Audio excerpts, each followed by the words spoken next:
क्या ये दुनिया वास्तविक नहीं है? क्या ये दुनिया एक भ्रम या माया है? क्या ये दुनिया एक सिमुलेशन है, कंप्यूटर सिमुलेशन?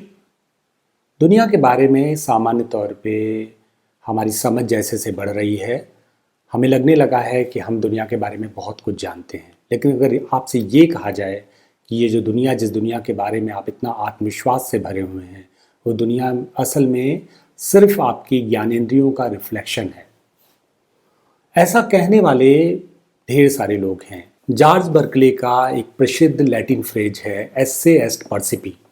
इसका अर्थ है to be is to be perceived, यानी किसी चीज़ का होना उसका अनुभव किया जाना है। इसको और थोड़ा सरलता से समझते हैं। एक बकरी जो है या कोई भी जानवर जो एक किसी चीज़ से बंधी है, उसकी रस्सी की जो लंबाई है वो बकरी उतना ही घास चर सकती है। मतलब वो अगर एक वर्तुल बनाती है, सर्किल बनाती है, तो उस सर्किल के आधार पे जितना वो एरिया कवर करेगी उतने का ही वो घास चर पाएगी या घास को खा पाएगी। एक्चुअली में हमारे अनुभव की जो लंबाई है, हमारे अनुभव संसार की जितनी समृद्धि है और जो सीमा है, हमारी पूरी की पूरी सोचने समझने की क्षमता भी उस बकरी की रस्सी की तरह है कि वो जितना उस रस्सी में गोल गोल घूमती है ना, उतना ही वो घास को कंज्यूम कर पाती है। एक्चुअली में हमारा भी जो संसार है अनुभव का, हम उतना ही सोच पाते हैं। इसका मतलब ये कि आपके जो अनुभव में नहीं है, आप उससे ज़्यादा आगे बढ़ के सोच भी नहीं पाते हैं। इसीलिए जब आपके अनुभव से परे कोई चीज़ दिखाई पड़ती है तो आप उसको मैजिक, जादू या असंभव बता देते हैं। इसको थोड़ा और अगर सिंप्लीफाई करें तो हम ऐसे समझ सकते हैं कि हमारा अनुभव क्या है। हमारा अनुभव वो है जो हम अपने ज्ञानेंद्रियों से प्राप्त करते हैं। जो उनमें ये जो पांच सेंसेस आपके हैं, जिसमें आपका स्पर्श करने की क्षमता है, आपके सूंघने की क्षमता है, जिसको आपके श्रवण करने की क्षमता है जिसमें आप सुनते हैं, और इसके अलावा आप जो है आपके आँखों से देखने की क्षमता है। और ये सारी जो सूचनाएं हैं, इन्फॉर्मेशन है, जिसमें आप जीवा भी है, जब स्वाद लेते हैं, तो ये पांचों ज्ञानेंद्रियों से आप चीज़ों को एक तरह से कंज्यूम करते हैं, आप देखते हैं, आप अनुभव करते हैं, और फिर मानसिक स्तर पे, मनस के स्तर पे वो प्रोसेस होता है। इस तरह वो सारा डेटा प्रोसेस होके आपके एक अनुभव में बदल जाता है और आप कहते हैं कि मुझे इसके बारे में पता चल गया। फर्ज कीजिए कि कोई एक ज्ञानेंद्रिय आपकी कम होती तो आपका अनुभव संसार थोड़ा छोटा होता। आप सिर्फ दुनिया को चार नज़रिए से ही देख पाते। मतलब आपका अनुभव संसार सिर्फ चार ज्ञानेंद्रियों तक सीमित होता। और ऐसा नहीं है कि दुनिया में सारे के सारे जितने जीव हैं, जितने लिविंग थिंग्स हैं, उन सब के पास पांच ज्ञानेंद्रियाँ ही होती हैं। बहुत से ऐसे जीव भी होते हैं जिनकी ज्ञानेंद्रियाँ कम होती हैं, जैसे अमीबा है, वो सिर्फ एक इंद्रिय होती है, स्पर्श इंद्रिय। तो इसी तरह से आप बहुत से जानवरों के बारे में आपने सुना होगा, बहुत से जीव जंतुओं के बारे में सुना होगा। लोग कहते हैं कि सांप का कान नहीं होता है, और ऐसे बहुत से जीव जंतु हैं जिनकी ज्ञानेंद्रियाँ ह्यूमन जो सेंसेस हैं उनसे कम होती हैं। इसका मतलब उनको दुनिया के बारे में जो उनकी समझ है वो कम होती है। अंधों के देश में अगर कोई आँख वाला आ जाए तो सारे अंधे मिलकर उसको फांसी पे लटका देंगे, क्योंकि वो कहेंगे कि ये तो कुछ अजीब पागलों टाइप की बातें कर रहा है, ये तो कुछ ऐसी बातें कर रहा है जो लोगों को भड़काने वाली बातें हैं, ये तो रिवॉल्यूशन की बात कर रहा है, ये तो विद्रोह की बात कर रहा है। अभी तक की हमारी समझ ये है कि मनुष्य सबसे अधिक ज्ञानेंद्रियों के स्तर पे या कॉम्प्लेक्सिटी की स्थिति पे सबसे सर्वोच्च स्तर पे बैठा है। इसका मतलब ये है कि मनुष्य से ज़्यादा या अधिक या कॉम्प्लेक्स जो सेंसेस हैं वो किसी के पास नहीं है। वो सबसे अधिक सेंसेस के साथ इस दुनिया में है। फर्ज कीजिए कि कोई ऐसा प्राणी हो इस दुनिया में जो हमसे भी अधिक सेंसेस के साथ हो, जो हमसे भी अधिक नॉलेज सेंसेस के साथ हो। उसकी दुनिया की समझ हमसे बेहतर होगी और शायद वही भविष्य का या हमारी कल्पनाओं का सुपरमैन होगा। The limits of knowledge is the limits of experience. जो ज्ञान की सीमा है वो अनुभव की सीमा है। आपका पूरा के पूरा ज्ञान, आपका पूरी की पूरी समझ है, वो एक्चुअली में आपके अनुभव की सीमा है।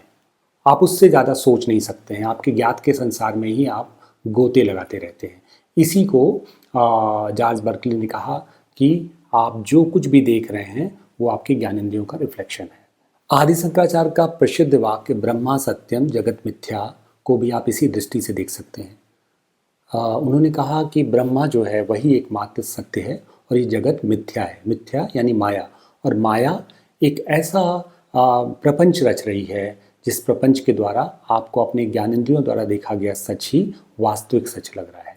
ये जगत केवल माया है, और माया क्या है? ये हमारे मन और ज्ञानेंद्रियों का प्रतिबिंब है। तो अद्वैत वेदांत की जो बात है वो बात भी एक हद तक वैसे ही कुछ है, और शायद मैं अद्वैत वेदांत के लिए ना कहूँ, मैं ये कहूँ कि जॉर्ज बर्कले ने जो कहा वो थोड़ा बहुत वो अद्वैत वेदांत के करीब पहुँचता है। दुनिया में हो रहे नए प्रयोगों में जो क्लासिकल फिजिक्स है, जो क्लासिकल फिजिक्स की अवधारणा है, उसको क्वांटम फिजिक्स से चुनौती मिल रही है। क्वांटम फिजिक्स दुनिया में कुछ नए नए ऐसे रहस्य खोल रहा है जिन रहस्यों के द्वारा इंसान का जो एग्जिस्टिंग नॉलेज है, जो अभी तक हमारी पारंपरिक ज्ञान की अवधारणा है, उसको चुनौती मिल रही है। खासकर एक नए प्रयोग में जिस प्रयोग के बारे में बहुत चर्चा हुई है और जिसके बारे में बहुत बार कहा जाता है और उसका उदाहरण दिया जाता है। इस प्रयोग को डबल स्लिट एक्सपेरिमेंट बोलते हैं। ये प्रयोग, बाकी तो साइंस के विद्यार्थी इसको बेहतर तरीके से समझ रहे होंगे, और इस प्रयोग के बारे में अगर हम ये कहें कि इस प्रयोग ने मनुष्य की समस्त धारणाओं और समस्त क्लासिकल जो अंडरस्टैंडिंग थी उसको चुनौती दी थी। इसमें ये कहा गया कि ह्यूमन ऑब्जर्वेशन या किसी ऑब्जर्वेशन में जो भौतिक पदार्थ हैं उनका नेचर बदल जाता है। इस बात से एक बात जो एक मैसेज है, अब ये तो आने वाला समय या आने वाला जो साइंटिफिक एक्सपेरिमेंट है वो तय करेंगे, लेकिन इससे बेसिक समझ ये आई कि जिन भौतिक पदार्थों को या जिनको हम भूत बोलते हैं, उन पदार्थों के अंदर भी एक चेतना है। मैं इस प्रयोग की चर्चा इसलिए कर रहा हूँ कि समय समय पे साइंस द्वारा तमाम जो एक तरह से स्थापना है उसको चुनौती मिलती रहती है, और जैसे से हमारा विज्ञान, हमारी जो पूरी की पूरी सभ्यता है उसका विकास, उसकी तरक्की होगी, हमें इस तरह के ढेर सारे आश्चर्य मिलेंगे, और हम एक बार अपने नॉलेज को लेके एक तरह से संदेह में होंगे।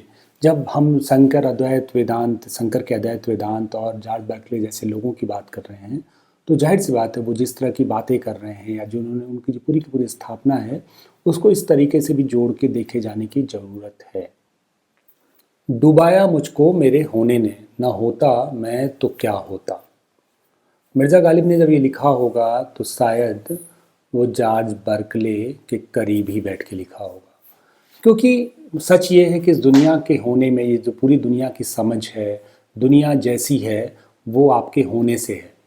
अगर आप नहीं होते तो शायद दुनिया के बारे में समझ, ये नॉलेज भी नहीं होता, क्योंकि असल में ये पूरा नॉलेज आपके इंद्रियों का रिफ्लेक्शन है। इसीलिए साहिल लुधियानवी साहब ने कहा कि ये दुनिया अगर मिल भी जाए तो क्या है। जब बात शायरों की हो रही है तो निदा फाजली साहब को भी ले लेते हैं। उन्होंने कहा, दुनिया जिसे कहते हैं जादू का खिलौना है, मिल जाए तो मिट्टी है और खो जाए तो सोना है। कई बार लगता है कि हमारे शायरों की जो समझ है दुनिया के बारे में वो साइंसदानों से ज़्यादा है। लब्बल हुआ अब ये है कि दुनिया को जो एक फ्रेम से देखने की आदत है ना, एक चश्मे से, वैसे देखना एरर भी है। वो एक फिलोसफिकल एरर भी है, और आपका दुनिया को देखने का जो पूरा तकाजा है कि हमको एक ज़बरदस्ती है कि हम दुनिया एक हो जाए, एक तरह से हो जाए, एक ही तरह की दुनिया है, मैं जो कह रहा हूँ वही सही है, वो थोड़ा सा कहीं ना कहीं एक गफलत की बात है। और सच तो ये है कि हर तरफ लोग आपके साजिश में नहीं जुटे हैं कि आपको गलत सिद्ध कर रहे हैं। असल में दुनिया को देखने का अलग अलग नज़रिया भी हो सकता है। कभी अद्वैत वेदांत और जॉर्ज बर्कले या वेस्टर्न फिलॉसफी में बात तसल्ली से होगी। आज कोजागरी में बस इतना ही। देखते रहिए कोजागरी। हमें आप बहुत सहयोग दे रहे हैं, बहुत प्रेम दे रहे हैं। मेरा आग्रह है कि हमसे जुड़िए, हमें सब्सक्राइब कीजिए। जाहिर सी बात है ये हमारे लिए बहुत ज़्यादा ताकत हमारी होगी, हमारे लिए बहुत बड़ा, आपकी बहुत मदद होगी। बहुत बहुत धन्यवाद।